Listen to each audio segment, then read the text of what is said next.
membersihkan tangan kita, membawa hand sanitizer dan sebagainya, melakukan penjarakan sosial di mana keadaan sekalipun, selalu berada di rumah, menjaga kebersihan dan seumpamanya.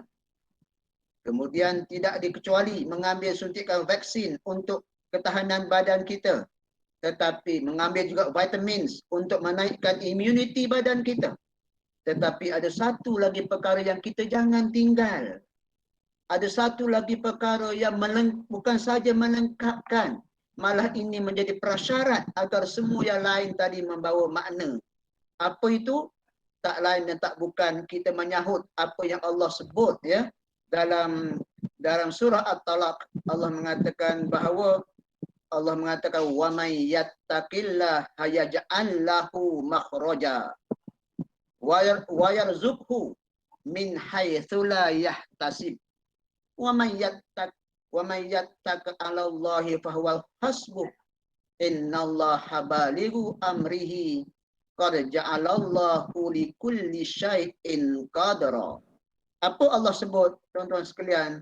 Allah mengatakan bahawa sesiapa yang bertakwa kepada Allah, dia akan mengadakan baginya jalan keluar dan memberinya rezeki dari arah yang tidak disangka-sangka.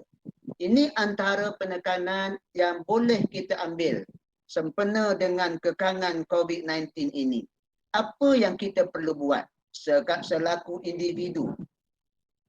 Apa yang Dr. Abdullah kena buat selaku individu, selaku ayah, selaku suami, selaku members of community, selaku jiran tetangga? Allah beri jawapan dia, ittaqullah, jadilah orang-orang yang bertakwa. Bila kita bertakwa kepada Allah, Allah janji dua perkara dalam ayat ini. Yang pertama, Allah kata akan diberikannya kita jalan keluar daripada segala kesusahan dan juga segala kesulitan. Itu yang pertama.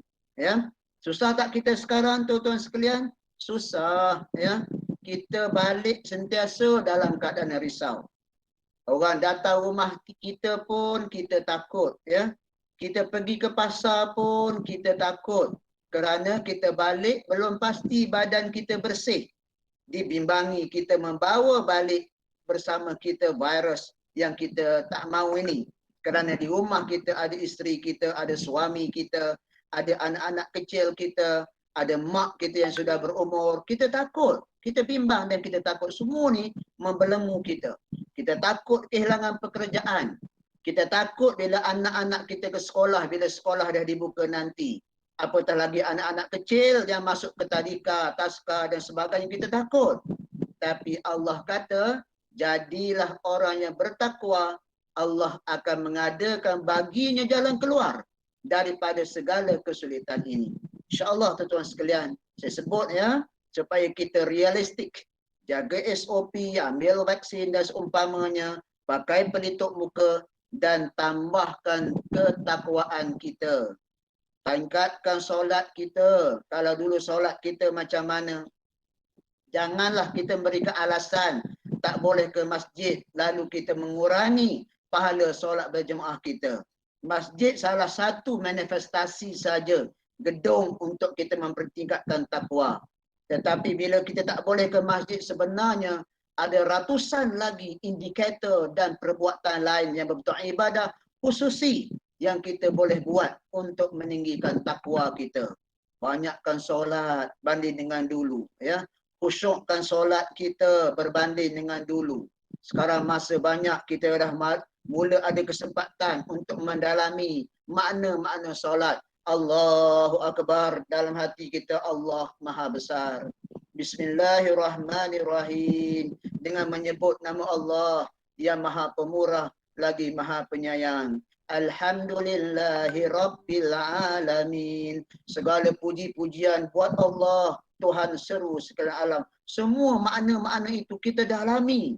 Kita anuti sungguh-sungguh agar mutu solat kita di zaman pandemik ini jauh lebih baik jika dibandingkan dengan keadaan masa lalu. Baca Quran kita lebih. Kalau dulu kita banyak aktiviti. Semua kerja dia luar rumah. Sekarang kita tak boleh keluar rumah. Banyakkan baca Al-Quran. Dan bagi yang free jam 12 tengah hari, ikuti program tadabbur Quran. Quran kita kena baca, perbetulkan tajwidnya, dan sekaligus inilah kesempatan untuk kita tadabbur, memahami 6,000 lebih ayat-ayat Allah Subhanahu Wa Taala yang diberikan kepada kita sebagai pedoman untuk kita hidup dalam jalan yang benar di atas muka bumi. Semua ni ialah unsur-unsur takwa. Banyakkan zikir kita, ya.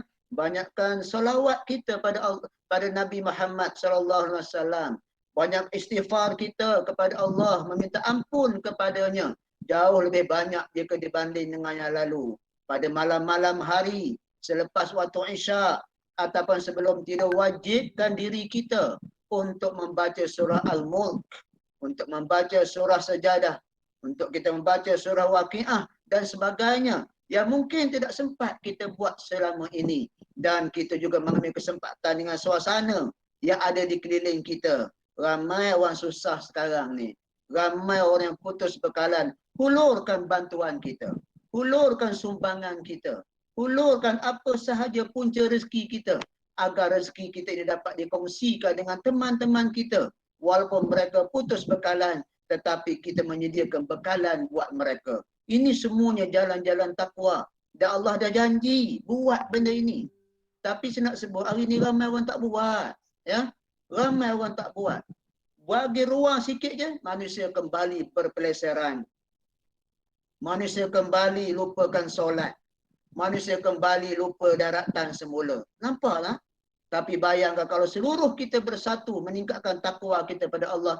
Kan Allah dah janji, Allah akan bagikan jalan keluar. Dan yang kedua, Allah dah janji memberinya rezeki dari arah yang tidak disangka-sangka. Allahu Akbar, rasyaknya ya Allah. Kurniaan Allah ini. Jadi orang baik, jadi orang bertakwa, Allah bagi dia rezeki. Dengan takwa, Allah akan menyelamatkan kita dari setiap kesusahan dunia dan akhirat. Ini janji Allah. Ibnu Katsir memetik kata-kata Abdullah bin Abbas. Dengan takwa, Allah akan menyelamatkan kita dari setiap kesusahan dunia dan setiap kesusahan di hari akhirat nanti. Takwa. Dan disambung lagi, apa dia? Dan memberinya rezeki yang tidak disangka-sangka.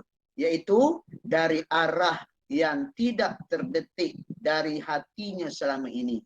Tuan-tuan, oleh kerana saya juga terlibat ya, dalam dunia perniagaan, Masya Allah, ayat ini masuk benar tuan-tuan sekalian dalam hati saya. Ya, masuk benar. Melihat teman-teman yang semakin rapatnya dengan Allah Subhanahu Wa Taala, dengan menjaga apa yang saya sebut tadi, Masya Allah, ya, keluarganya sihat dan ya, dan tak ada masalah pada dia, malah dia pula menjadi juara untuk membantu orang lain. Nampak ketenangan Allah keluarkan daripada musibah. Tapi yang paling nyata, Allah campakkan rezeki kepadanya melimpah ruah, tuan-tuan sekalian. Ada teman-teman saya kalau dulu pendapatannya mungkin 2,000, 3,000 sebulan. Di musim pandemik ini pendapatannya berpuluh-puluh ribu sebulan. Ya. Ada yang beratus ribu. Daripada mana? Rezeki yang dia sendiri tidak sangka. Tapi inilah janji Allah Subhanahu Wa Taala. Dan saya masih ingat juga di masjid kami dulu, ketika dibuka sekejap dulu ya, sebelum lockdown kali kedua ni, dibuka sekejap dulu, saya masih ingat tuan-tuan sekalian. Inilah hebat janji Allah. Dulu solat Jumaat ketika rapat ni, rapat mungkin yang jumlah mungkin 1,200, 1,300, 1,400 orang. Jumlah kutipan Jumaat kami RM3,000 tuan sekalian.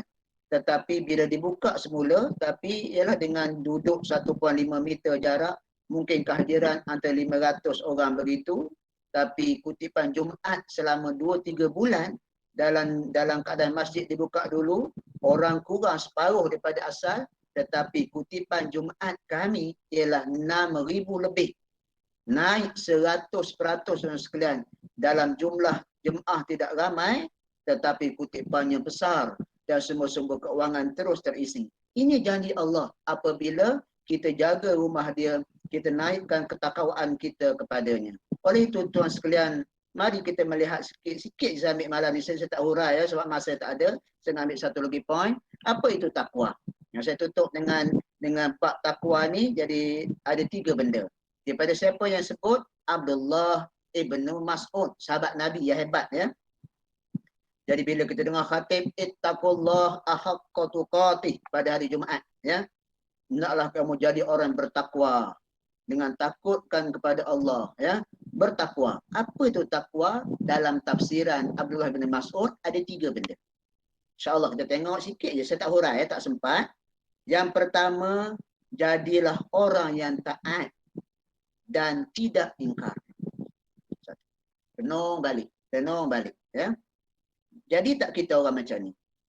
Ada banyak tak arahan-arahan Allah yang kita taat? Senaraikan. Kalau ada, insya-Allah. Dan ada banyak tak perkara-perkara yang Allah suruh kita ingkar? Kalau kita banyak ingkar, jika dibandingkan dengan taat, kita lari daripada konsep takwa. Tak sempat hurai, catat betul-betul, buat list, cek diri kita. Allah minta kita taat dan Allah minta kita jangan ingkar. Ianya berlaku secara serentak. Allah kita suruh solat, jangan tinggal solat. Ada orang miskin, Allah suruh kita bagi infak, jangan ingkar. Ya, dan satu-satu senaraikan. Jika kita buat mana tu, kita bertakwa. Yang kedua, Allah kata hendaklah jadi orang yang ingat dan tidak lupa. Jadi orang yang ingat dan tidak lupa. Allahu Akbar, Allahu Akbar. Dah masuk dah subuh. Ingat, kita pembangun, tidak lupa. Tengah seronok bermain, dengar azan, ingat, tidak lupa. Ya, ada duit dalam poket, nampak orang miskin, orang susah, ingat ada hak dia terhadap kita. Jangan lupa. Tanggungjawab kita pada isteri, pada suami, pada anak-anak tu tanggungjawab kita. Ingat, jangan lupa. Kita mesti mengadakan hubungan hablum minallah antara kita dengan Allah, kena ingat dan jangan lupa. Kita ada hubungan sesama manusia, kena ingat dan tidak lupa. Doa, solat-solat yang kita tinggal dulu, puasa yang kita tinggal, ingat, jangan lupa. Janji-janji yang kita buat dengan manusia, ingat, jangan lupa. Takwa. Dan yang ketiga, hendaklah jadi kita orang yang bersyukur ya, dan bukan menjadi orang-orang yang kufur dengan nikmat yang Allah beri pada kita. Nikmat penglihatan, nikmat pendengaran, nikmat keluarga, nikmat apa sahaja Allah beri terlalu banyak, tak mampu kita hitung tuan-tuan sekalian. Sentiasa jadi orang bersyukur sebenarnya. Ya, bukan menjadikan kita orang yang lupa daratan. Apatah lagi bagi orang-orang yang berjaya dalam dunia perniagaan mereka, berjaya dapat SPM, anak-anak yang cemerlang dan sebagainya baru-baru ini. Apa saja kejayaan, apa dia pandai? Syukur pada Allah. Ya, bersyukur kepadanya menjadikan kita makin rapat dengan dia. Inilah yang sebenarnya jawapan kepada pandemik. Inilah sebenarnya hikmah pandemik. Kita meningkatkan rasa takwa kita kepada Allah Subhanahu Wa Taala. Dan seakhiri bab ini dengan membacakan satu terjemahan sabda Nabi sallallahu alaihi wasallam, sungguh menakjubkan keadaan seseorang mukmin. Allah hebat orang mukmin yang Nabi sebut. Seluruh urusannya adalah baik baginya. Orang mukmin seluruh urusannya baik. Ini tidak berlaku kecuali pada seorang mukmin sahaja. Tak berlaku pada orang kufur, tak berlaku pada orang kafir, orang mukmin sahaja. Apa dia? Jika dia mendapat kesenangan, dia akan bersyukur. Allah, anak aku berjaya. Allah, perniagaan aku berjaya. Allah, sil aku besar pada bulan ini. Bersyukur pada Allah. Makin hebat dia. Makin rapat dia dengan Allah. Makin kuat sedekah jariah dia. Maka itu baik baginya. Jika dia mendapat kesenangan, dia akan bersyukur. Maka itu baik baginya. Dan jika dia mendapat kesusahan, dia akan bersabar. Ya, dia akan bersabar. Dia akan bersabar. Maka itu juga baik baginya. Hadis riwayat Muslim. Ya, anak kita mungkin tidak secemerlang anak orang lain, tapi kita bersabar. Dia tidak cemerlang hakikat A, tapi sudah pasti ada hikmah yang kita sendiri tidak tahu. Ayat Al-Baqarah dah sebut tadi, mungkin kamu tak suka, tapi kita tak tahu Allah mungkin suka. Hari ini dia mungkin belum cemerlang, tapi selepas 5 tahun akan datang, anak kita inilah jadi orang yang paling cemerlang. Ada di kalangan kita, keluarga kita yang kena jangkitan pandemik ini. Ya, kenapa orang yang tak kena? Kita bersabar. Semua tu ada hikmah dia. Jadi bila kita senang, kita bersyukur. Bila kita musibah, kita bersabar. Dua benda ni lah tuan-tuan dan puan-puan sekalian, yang akan mengikat kita, yang akan memelihara kita untuk diperbetulkan jalan kita. Dan dengan jalan yang betul inilah insya-Allah kita berdoa pada Allah Subhanahu Wa Taala agar kita mendapat kejayaan di dunia ini.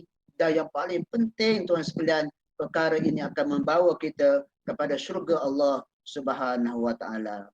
Ustaz Isyam, ya, sahabat-sahabat di Surau Taman Jaya, sahabat-sahabat sedang pendengar sekalian, insya-Allah saya ingin ambil sedikit lagi ya pada malam ini untuk membawa satu dua kata-kata orang-orang yang berjaya dalam hidup. Dan kita renung bersama-sama kata-kata itu. Walaupun dia daripada seorang manusia biasa, tetapi bila kita undurkan kata-kata daripada hati yang luhur ini, ia banyak pengajarannya pada kita. Dan kita boleh relatekan dengan kehidupan kita, dan bila ianya betul dengan fitrah kita, sebenarnya ialah ia tidak lari daripada agama kita sebenarnya. Apa kata Steve Jobs? Ya, dia kata apa? Dia ada kaitan dengan tajuk malam ni, hamba. Ya, anda boleh menggaji, dia kata, atau mengupah sesiapa untuk menjadi pemandu kepada anda, atau menggaji mereka untuk membuat duit buat anda, make money for you. Ya, kita orang kaya, betul, kita orang kaya, jutawan, apa saja kita boleh buat. Kita nak buat rumah, kita boleh menggajikan seorang engineer, arkitek di bawah kita. Dan kita boleh menggajikan pekerja-pekerja di bawah kita. Kita tak perlu tengok sekali pun. Sekali saja kita keluar arahan, kita nak macam ni, semua mereka yang buat. Kita gajikan dan rumah kita tersergam indah. Kita nak berniaga, boleh. Lantik seorang pengurus perniagaan, lantik seorang CEO, pengurus kilang, itu dan sebagainya. Dia buat kerja untuk kita. Kita nak bergerak, gajikan driver, semua kita boleh buat. Inilah kehebatan orang yang berkuasa, orang yang kaya. Tapi apa Steve Jobs kata? But you cannot have someone to bear the sickness for you. Ataupun anda tidak boleh, dia kata, mencari orang lain bagi menggantikan atau menanggung kesakitan anda. Masya Allah. Kita demam. Boleh tak kita gaji kawan? You kena ganti air demam hari ni. I bayar you 1,000. Tak boleh. Itu kalau demam mungkin ada orang nak sanggup, tapi dia tak boleh buat. Tetapi bayangkan kita menderita dengan kesakitan yang membawa maut. Diserang kanser, ya, diserang pandemik dengan stage yang terakhir, diserang serangan jantung, menderita, ya, dengan bantuan pernafasan dan sebagainya. Di kala itu boleh tak kita menawarkan kepada pekerja-pekerja kita atau sesiapa sahaja dengan bayaran berjuta-juta untuk menggantikan kita? Tidak ada siapa, tuan-tuan sekalian. Bukan saja tidak boleh, tetapi mereka tidak sanggup, ya, untuk menggantikan kita walaupun ditawarkan bulan dan bintang kepada kita. Apa maknanya, tuan sekalian? Sehebat mana pun manusia, sekaya mana pun manusia, sebesar mana pun kuasa dan pangkat yang ada pada manusia, dia ada batas dan limitation dia.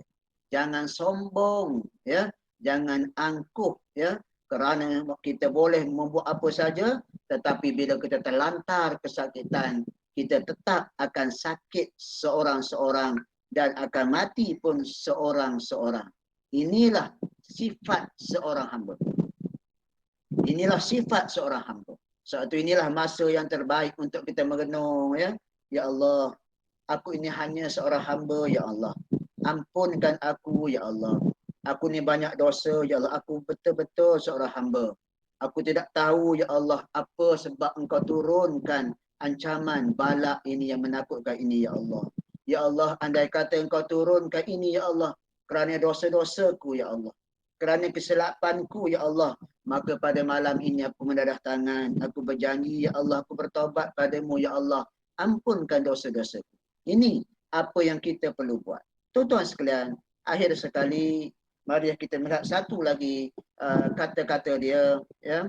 Apa dia kata? Material ataupun harta yang hilang boleh dicari balik. Ya, material, harta, kita hilang kereta. Saya pernah kehilangan Mercedes, tuan-tuan sekalian. Ya, aksiden, saya ada Mercedes sebiji, dengan izin Allah ya, masa tu hujan lebat, kereta jalan tak begitu bagus, highway East Coast Pantai Timur kita, lalu kereta saya terbabas sedikit, dia langgar oleh lori. Habis Mercedes saya dalam sekelip mata. Tapi apa Steve Jobs kata? Material atau harta yang hilang boleh dicari balik. Betul? Saya cari balik.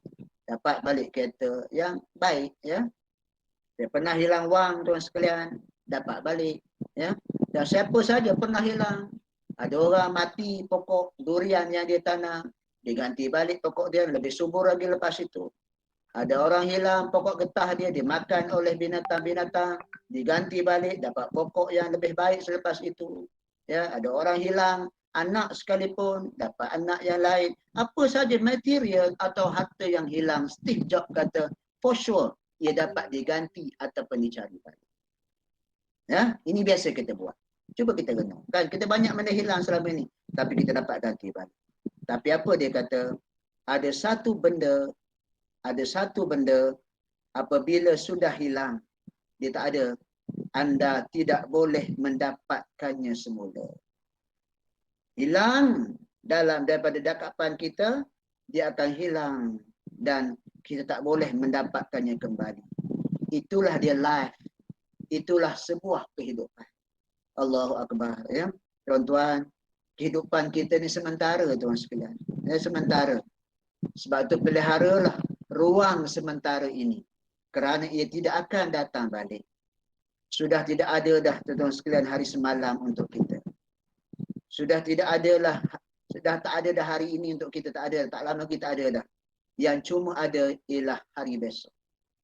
Kalau kehidupan kita hari semalam, kita pernah buat jahat pada si Anu dan si Anu. Ya? Tak ada cara dah. Melainkan kita mohon ampun pada dia. Tapi kalau dia dah tak ada, kita mohon ampun pada Allah. Ya, kehidupan life. Sebab itulah tuan-tuan sekalian, kehidupan ini kita kena jaga. Ya, setiap saat, setiap detik, ya, kehidupan kita dengan isteri kita, kehidupan kita dengan anak-anak kita, menjaga pasangan hidup kita, membesarkan anak-anak kita. Kalau silap, kita membesarkan anak-anak kita.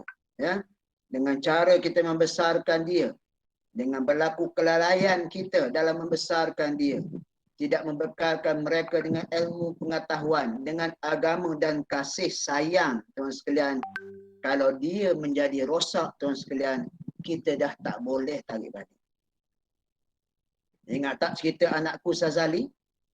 Ingat tak dialog bagaimana Sazali mengatakan kepada ayahnya, ayah, kalau ayah mendidik, bercakap dengan Sazali macam ini 30 tahun yang lalu, Sazali tidak akan menjadi sedemikian. Ingat tak tuan sekalian?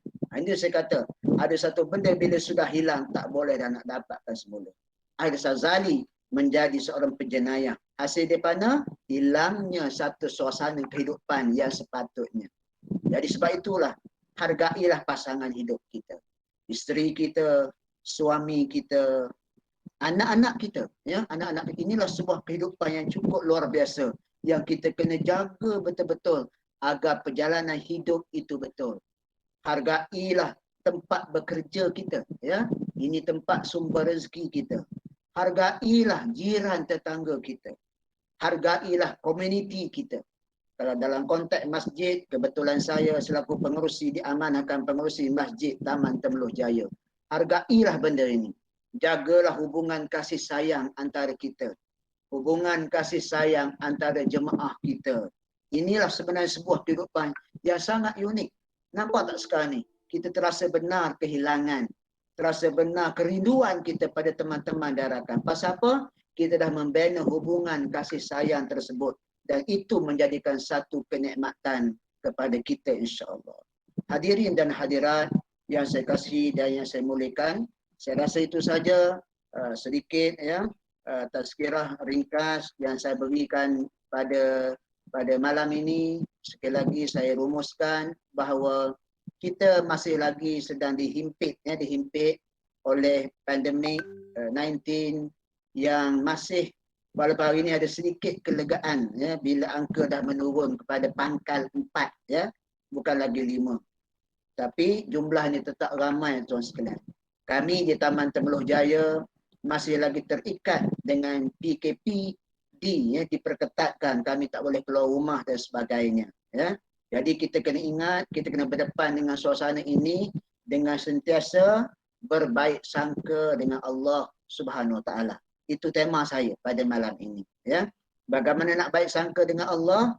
Redalah diri kita ni ialah hamba. Hamba yang tak tahu apa-apa sebenarnya. Tak tahu apa-apa. Kita serahkan pada Allah dan kita buat saja peraturan dengan norma baru, tapi ada satu yang Allah minta tambahan, apa dia? Jadilah kita orang-orang yang bertakwa. Tingkatkan amalan kita ya, ibadah kita. Kalau dulu solat kita tak khusyuk, sekarang cari jalan bagaimana nak khusyukkan solat kita. Kalau dulu jarang baca Quran, jarang dengar ceramah agama, sekarang masa lapang banyakkan kegiatan-kegiatan tersebut. Apa itu takwa? Sudah terangkan tadi bahawa takwa ada 3 seperti mana yang disebut oleh Abdullah Ibn Mas'ud. Dan apa janji bagi kalau kita jadi orang bertakwa? Allah janji 2 tadi kan. Satu, Allah kata akan diberikan kita jalan keluar daripada pintu kesusahan. Ya, janji Allah. InsyaAllah kita akan terkeluar daripada balak ini. Yang kedua apa Allah janji? Allah akan beri rezeki yang melimpah ruah yang kita sendiri tidak sangka. Dan melengkapkan sifat hamba tadi, saya memberikan 2 kata-kata daripada Steve Jobs. Yang pertama ialah, kalau kita ni orang hebat manusia sekalipun, boleh upah apa saja yang kita nak buat, kita jadi bos. Tetapi sebenarnya bila si hamba, kita tetap ada keterbatasan. Apa contoh yang diberi? Andai kata kita terlantar berdepan dengan maut, dikala itu wang banyak mana sekalipun, sebanyak langit dan bumi, tidak ada siapa yang kita boleh upah bagi menggantikan kita. Allahu Akbar. Dan disebut satu lagi yang terakhir tadi ialah hargai satu benda. Wang hilang kita boleh cari, kereta hilang kita boleh cari, ya tak ada masalah. Tetapi yang kita tak boleh ganti ialah kehidupan kita, life kita, ya, keluarga kita. Oleh itu, setiap saat hidup kita ini, setiap saat bersama keluarga kita, masyarakat kita, kita buat je perkara yang baik. Just give a good. Bagilah benda-benda terbaik. Yang kita fikir baik, kita buat. Yang kita fikir baik, kita buat. Yang kita fikir orang tak suka, Allah tak suka, kita cuba sedaya upaya tinggalkan, insya-Allah. Sudah pasti segala yang baik itu daripada Allah Subhanahu Wa Taala, dan yang lemah itu ialah daripada saya sendiri. Selamat menunaikan solat Isyak secara berjemaah, dan selepas solat Isyak berjemaah dengan ahli keluarga kita, kita berzikir, ya, sedikit selawat, istighfar. Dan saya nak pesan pada diri saya dan semua hadirin pada malam ini, ayuh sekali lagi azamkan diri kita, lepas solat Isyak kita baca bersama keluarga kita surah Al-Mulk, ya, bersama-sama. Kerana antara perkara yang Nabi tidak pernah tinggalkan sebelum tidur. In another words, ya, lagi tak baca Nabi tak tidur, senang cerita. Apa dia? Bacaan surah Al-Mulk. Siapalah kita banding dengan perjuangan Nabi. Jadi kalau kita niatkan, ya Rasulullah, ini saja antara yang boleh kami buat, ya Allah, ya Rasulullah. Yang ni kami pun tak sempat, ya, sibuk. Tapi demi kerana-Mu, ya Rasulullah. Demi kerana ini sunnah-Mu, ya Rasulullah. Maka kami buat, ya Rasulullah. Setiap malam selepas Isyak, kami bersama pasangan hidup dan anak-anak kami akan membaca surah Al-Mulk, ya Rasulullah, seperti mana yang Engkau buat. InsyaAllah, moga-moga dengan amalan sedikit ini, satu hari nanti mungkin ini menjadi asbab untuk kita diterima bagi berada di sisi Nabi di syurga nanti, insyaAllah. Saya serahkan kembali majlis ini kepada Ustaz Isham dan sampaikan salam saya Ustaz daripada teman-teman, ya, di Taman Jaya. Saya ucap terima kasih. Moga-moga ada rezeki kita boleh berjumpa balik secara fizikal, dan kalau ruang ni panjang lagi, insya-Allah kita masih terus berjumpa di alam maya, insya-Allah. Yang baik daripada Allah, yang lemah daripada saya. Assalamualaikum warahmatullahi taala wabarakatuh.